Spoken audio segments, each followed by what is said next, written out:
Welcome at home. This is my home. This is the Peppermint Pavilion.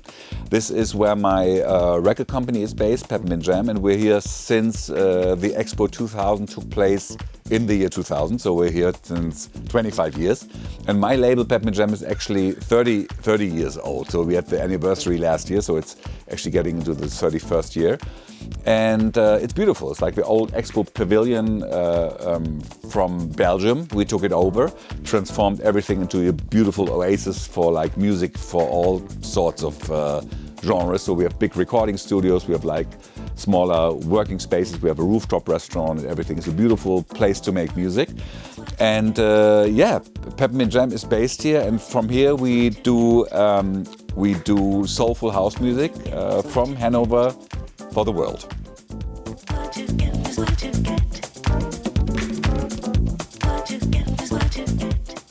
So first, obviously, thank you so much for having me the second time around. And Luca contacted us a while ago and invited us to play at OXI for I think your anniversary as well back in the day, which was amazing.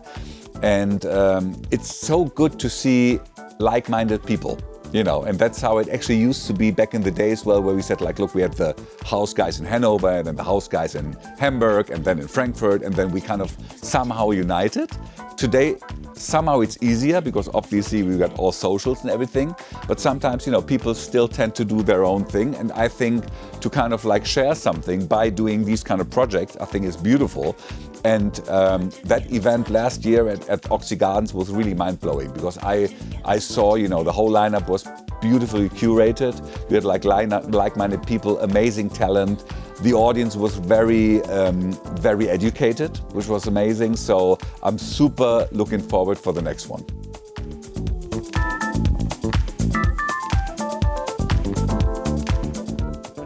I mean, the UK is beautiful because their language is English. So they actually, even like if we think or if we know it's an underground track, but it's English, they actually sing along to the tracks. So they get the lyrics differently. So that's beautiful. But I have tracks, for instance, like which are huge in Australia, and which I can play here, but they don't get the same reaction.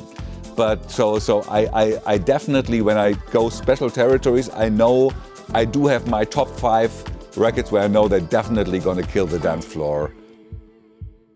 I mean, basically, it's always about the DJ, even if you think probably that the people are at one point more educated than maybe at other clubs or something. But it's about the DJ to kind of like, to present a beautiful story and a journey to the audience, And even if you think probably the people only know the hits or whatever, you still as a DJ have to kind of make it happen.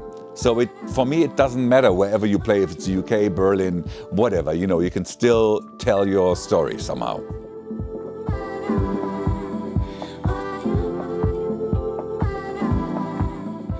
So basically, I don't want to sound old, but when we started the label in beginning of the 90s, like 93, 94, we basically didn't have any outlets to release our music. We were influenced by US and UK music in general because of obviously our upbringing in Germany. So, we wanted to release house music in general, but there weren't any labels. And then out of necessity, we said, let's do our own label. So we founded Peppermint Jam. And in comparison to these days, I mean, back in the day, there was like house music, full stop. You could say it's like garage or vocal house music, but that was basically it. And today you have a lot of like subgenres, which is fine, which probably comes with the sign of the times as well. That today, obviously, I mean, back in the day, we're speaking pre-internet times. Now it's like everything's open.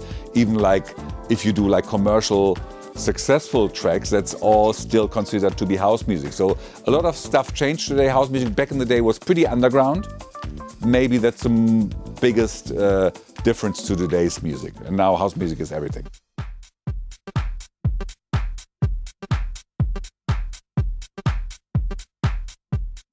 It's funny that you asked that because I was kind of like smiling at that when people back in the day said like, yeah, everything comes back in waves. And I was like, yeah, whatever. And now it is so true, because like I can feel it myself. Like the 90s are back in full effect since a couple of years already. We see it in fashion anyway all the time. Like whatever we know, it always comes back in waves and in phases. And to be honest, it's probably how art works. You always take references from the back and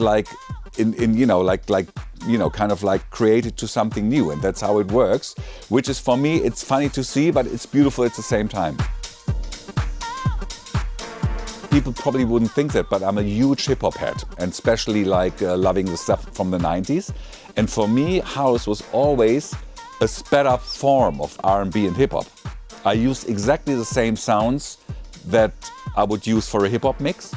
It was just faster. It was just like for On the Floor. That was the only difference, which was beautiful because it had like a rough attitude.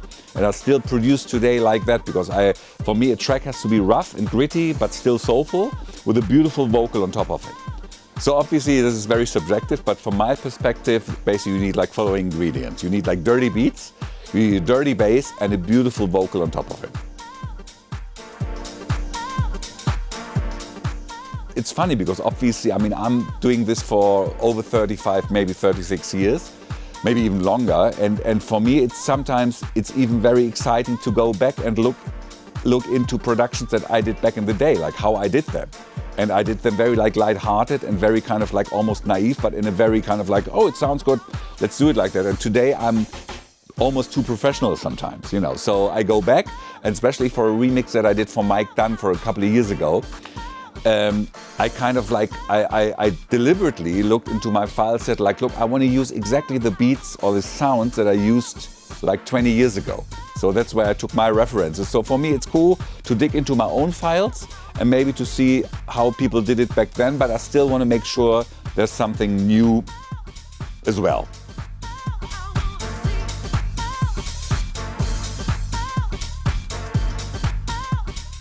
Obviously, one of the house labels, Small Great Things, I really like what you guys are doing.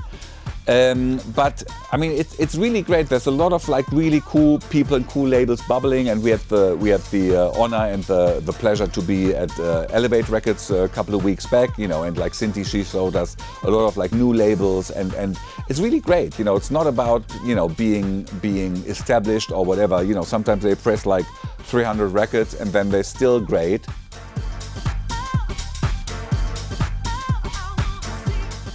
So the next goal for Peppermint Jam, after doing this already for 30 years, obviously we want to make, that's like a two-way strategy basically. So we have this amazing catalog of house classics, which we want to rework in a really cool style. Actually, there's like a little secret, because Cindy's already working on a great version from one of our classics, which is amazing. So we're working the catalog.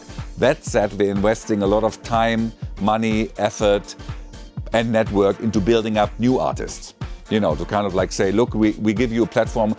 Our USP is like to help people basically like to produce records and to work with amazing vocal artists, which a lot of people, they can do great house tracks. When it comes to producing a vocal, that's where you kind of like see the difference to maybe like experienced guys. That's what we want to do in the future, like to really build up and coming great new producers and to help them to nurture their productions.